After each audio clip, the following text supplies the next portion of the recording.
here today for the webinar on wellness for women. First of all, at the outset, I welcome all our chief guest speakers, chief guest, chairperson, chief guest speaker to this webinar. I welcome all the participants to the webinar on prevention of preterm birth and essentials of management of PMS. So in a very short span of around 1.5 hours, we've been knowing various aspects and guidelines on preterm birth and management of PMS. Today we have with us Dr. Sharda Jain, Dr. Jyoti Agarwal, and Dr. Queen Aditya. We have FOGSI coordinators, Dr. Shashwat Jani and Dr. Pranjal Sharma. With this, I request Dr. Shashwat to take it forward to introduce our chairperson. Yeah. First of all, I request Dr. Pranjal Madam to initiate this CME webinar. Yeah, here we go. I welcome all the esteemed. I welcome all the esteemed speakers because of FOGSI. This year has been a very different year, but in this difference, we are privileged to have our captain, like President Dr. Alpesh Gandhi sir and Secretary General Dr. Jaideep Tang, who has, in spite of all these difficulties to communicate, we have taken FOGSI to more it on a higher level by giving so much rich academic platforms. I am very sure whenever we talk to each other or we are talking to people around India, we are, in spite of being maintaining the physical distancing, we are more connected through our academics. So here, let us start with another webinar of academics on prevention of preterm birth, management of preterm labor, some guidelines and essential of management of PMS. I hand over to Shashwat for introduction of very esteemed chairperson, Dr. Sharda Jain. Thank you, Dr. Pranjal Madam. It's my privilege to introduce our esteemed chairperson, Dr. Sharda Jain Madam. Madam is Director of Life Care Hospital and IVF Center, Delhi. She is a great teacher, taught for more than 2 decades in Medical College, PGI Chandigarh and LHMC, Delhi. Great surgeon, made a mark for herself in Delhi and NCR. And I will say North India. Ethical member of Medical Council of India. She has achieved Lifetime Achievement Award from FOGSI, Indian Medical Association, Lady Harding Medical College, and Delhi Gynecologist Forum, and even ISAR. She has received Corona Warrior Award from Delhi Medical Association. Madam was Secretary General of Delhi Gynecologist Forum and Master Trainer of Delhi Gynecologist Forum Doctors Training Program. She is Advisor Health from National Commission for Women from 2001 to 2004. She was Chairman of Women Wing of Indian Medical Association from 2004 to 2007. She is a medical social worker in many national movements in health. Idle victim examination, and that was used for Pan India, Janani Suraksha Yojana, Asha worker, movement against anemia, girl child safety, Save Uterus campaign, and doctor safety. So it's my again privilege to introduce Dr. Sharda Jain Madam as chairperson. Ma'am, please. Thank you, Dr. Shashwat and Dr. Pranjal Sharma, for giving me this particular opportunity. That very important 2 topics will be discussed today in this particular webinar. The flow will be that we will talk about prevention of labor, because this is a topic which bothers everybody. And then we will take up premenstrual tension syndrome, and then we will, in the end, we will talk about, again, the guidelines of tips of management, evidence-based from WHO as far as the preterm labor is concerned. The times have changed. Very rightly told by Dr. Pranjal Sharma is that, the times will never be the same again. COVID has given us bad things. We have lost quite a few of our friends and relatives. At the same time, on the academic part, as you had just now told, that we are much, much richer. And definitely Dr. Alpesh Gandhi requires a kudos that he has involved each and every gynecologist. is given opportunity to every small and big to come to the forum, and their reach can be across the country, and they can be reached even beyond the country. The topics which are going to be discussed today is preterm labor. We all know India has a dubious distinction. I love this country, and that's why I don't leave this particular country in spite of that my daughter is there in US. When it comes to preterm labor, India tops. The incidence is the highest. When it comes to perinatal mortality and neonatal mortality, again, the India is number 2.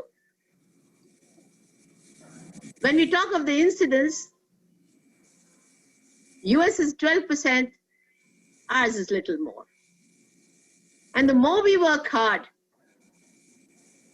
35,000 FOXI members, the more we work hard, the incidence is going up.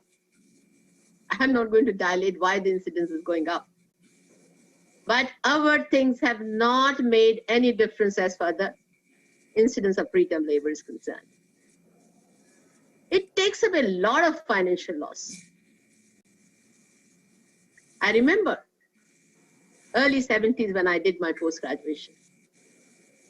And I was thereafter in 70s when I was a faculty at PGI Chandigarh. It was the instruction from the director and a head of the Department of Pediatrics that our focus is not to save the child who is less than 1,500 grams.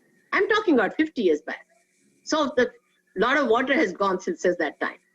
But that time, the head of the Department of Pediatrics used to say, to save the child less than 32 weeks, 10 babies less than 35 can be saved.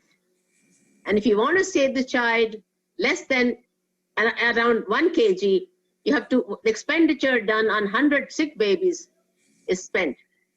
So the country has to prioritize. As far as the Western world is concerned, they save babies 500 grams, but they're rich countries. People like us have to decide on our own what is our priority. I say in this particular, in Delhi itself, the tertiary level 3 nurseries are so many, underutilized. And every nursery, those people say, claim that, we don't save money, we are at loss. So I'm not going to dilate on this thing. There is a lot of financial loss. And today, if preterm labor has to be done, we must know something about prevention. And it's my pleasure to introduce my colleague, my partner, and I happen to be her mentor and guide too, Dr. Jyoti Agarwal.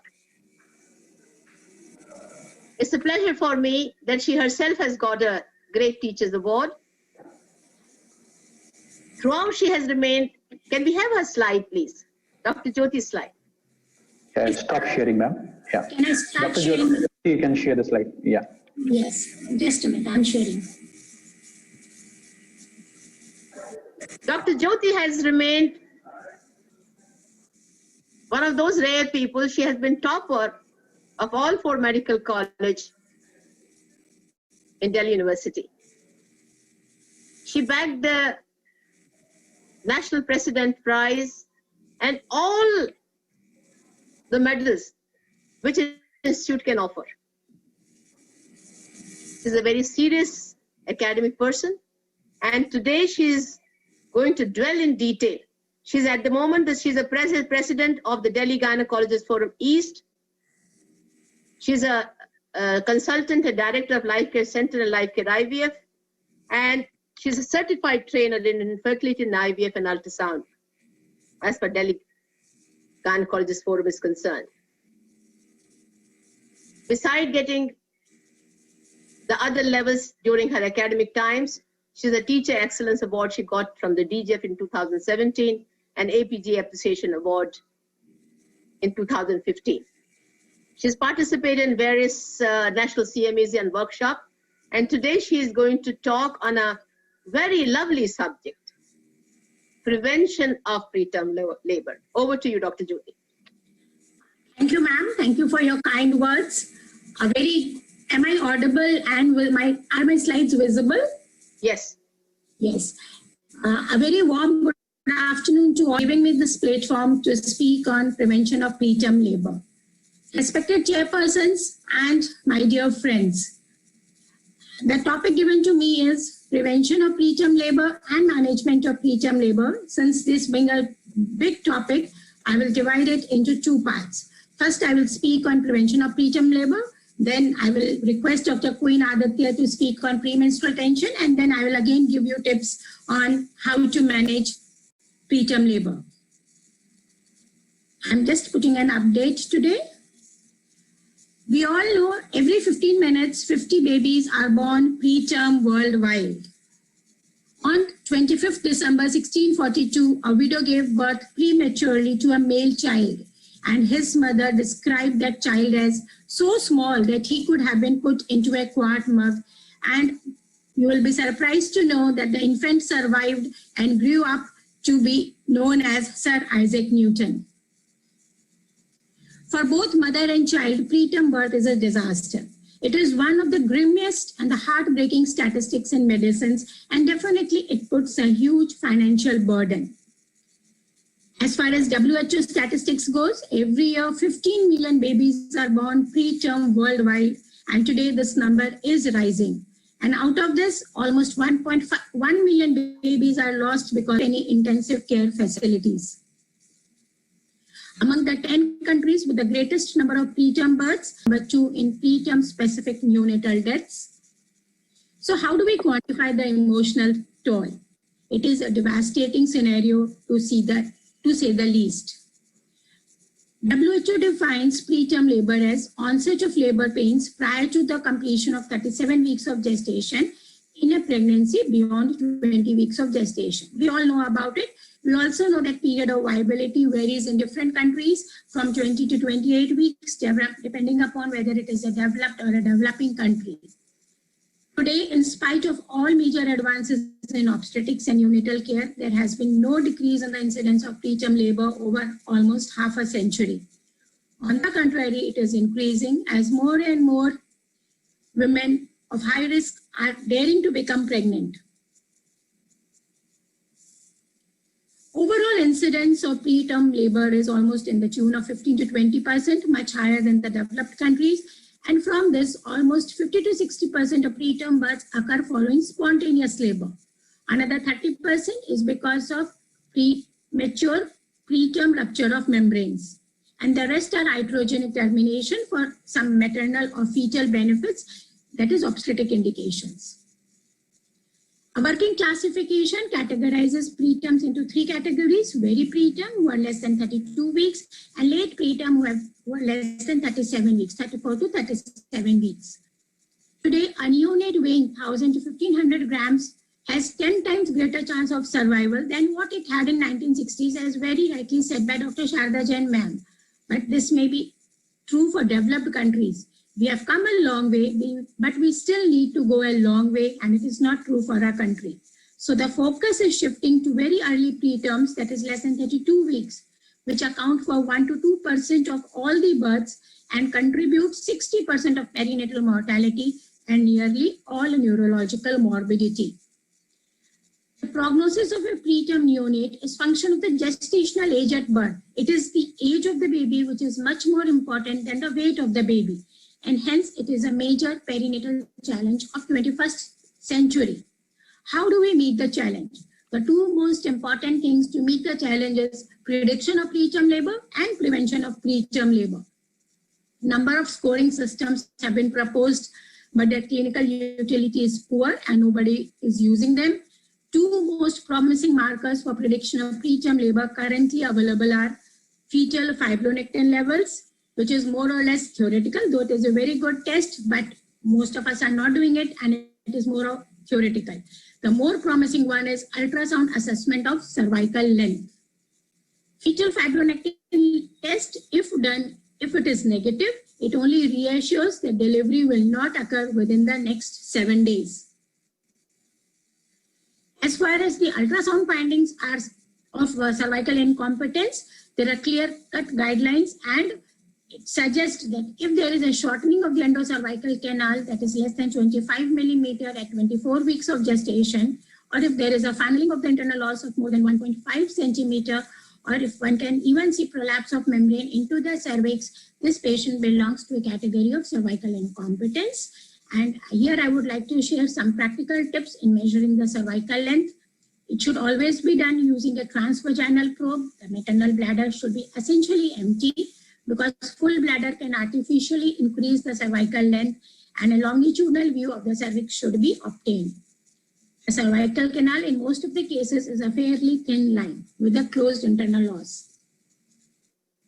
Number of factors today are responsible for preterm birth, but friends, history of spontaneous preterm birth is one of the strongest predictors for a preterm birth in a subsequent pregnancy. In fact, after one preterm birth, the risk in the next pregnancy is almost to the tune of 20%. After 2 preterm deliveries, the risk increases to 40%. And after 3 preterm deliveries, it's a very bleak situation, and we lose almost 75 to 80% of the babies. Today, trials of acute care of preterm labor show little benefit in prevention of preterm birth. So what we are left with? We are left with progesterone. We all know progesterone is indispensable for normal pregnancy. Progesterone deficient state has been proposed to be a mechanism of preterm labor. We are all familiar with the seesaw theory of the progesterone, because progesterone supports gestation and withdrawal prepares the uterus for the action of the uterotonic agents. We all also know that how progesterone works. Progesterone provides favorable changes in the endometrium for successful implantation, and the most important thing is it keeps the myometrium quiescent. It keeps the myometrium quiet and hence prevents preterm birth. Progesterone also preserves cervical length and thus reduces the rate of spontaneous early preterm delivery. It modulates the gene expression in the cervix, both in presence and absence of inflammation. It also blocks type 1 collagen degradation of cervix and hence maintains the cervical length. There is robust evidence in favor of progesterone. Literature is full of progesterone since for last 70-80 years. Small trials have been done in 1970s and 80s which suggested reduction in preterm birth with the use of progesterone. This study, which was conducted by the National Institute of Child Health and Human Development in association with maternal fetal medical units, in which 20 countries participated worldwide, and it was published in the New England Journal of Medicine. In this study, the patients were divided into 2 groups. One group was given the injectable progesterone, that is 17-hydroxyprogesterone caproate. The other group was given the placebo, and the results were noted as they found 34% reduction in the preterm births less than 37 weeks, 33% reduction in preterm births less than 35 weeks, and 42% reduction in preterm births less than 32 weeks. As far as neonatal morbidity is concerned, there was a significant, as the chart shows, there was a significant decrease in the neonatal death in the form of intraventricular hemorrhage or the requirement of supplemental oxygen in these babies with the use of progesterone. So the effectiveness of progesterone can be concluded as we need to treat 6 women with the previous spontaneous preterm birth to prevent 1 preterm birth after 37 weeks. And we need to treat 12 women with the previous spontaneous preterm birth to prevent 1 birth after 32 weeks of pregnancy. These babies were followed up for 4 years and they were found to have no congenital anomalies or any kind of neurological development. So finally, the trial concluded that injectable progesterone provides significant and powerful protection against preterm birth, and definitely all of you will agree that it is cost effective. ACOG also acknowledges the benefit of progesterone in high-risk population with prior preterm birth to prevent a preterm birth. Robust data is available in literature, whether it is Canadian guidelines, American guidelines, NICE guidelines, French guidelines, Australian guidelines, or British guidelines, that progesterone has proven efficacy in significantly prolonging the duration of pregnancy and hence lowers the perinatal morbidity and mortality. And all these guidelines recommends that sonographic cervical length measurement should be performed in all pregnant patients at 19 to 23 weeks.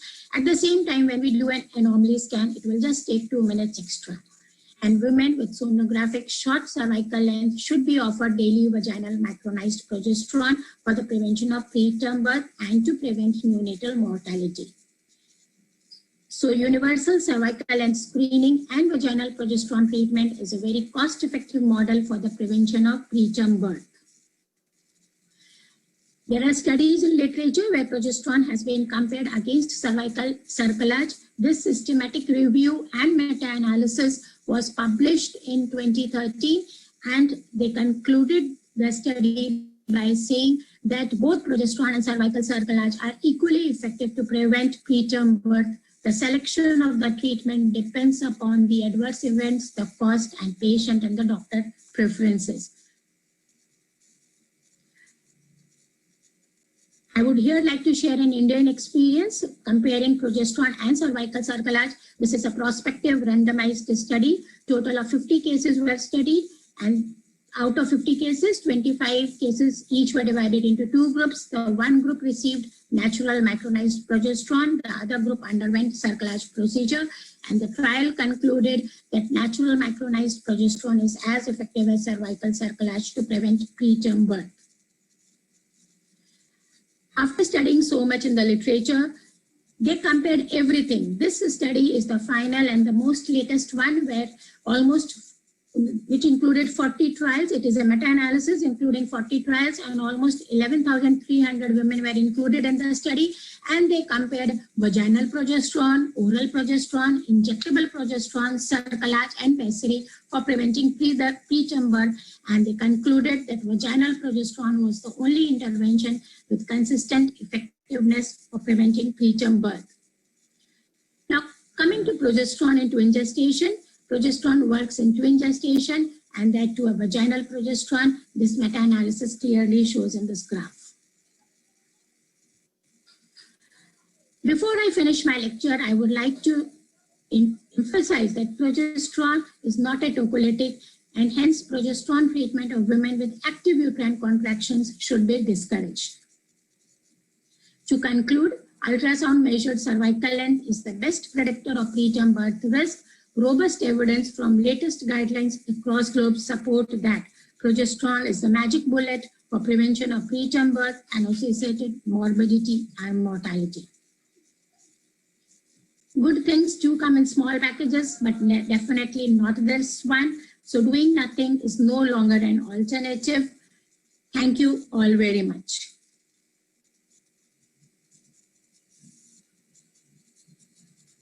Dr. Jyoti, just stop sharing for some time. Sure.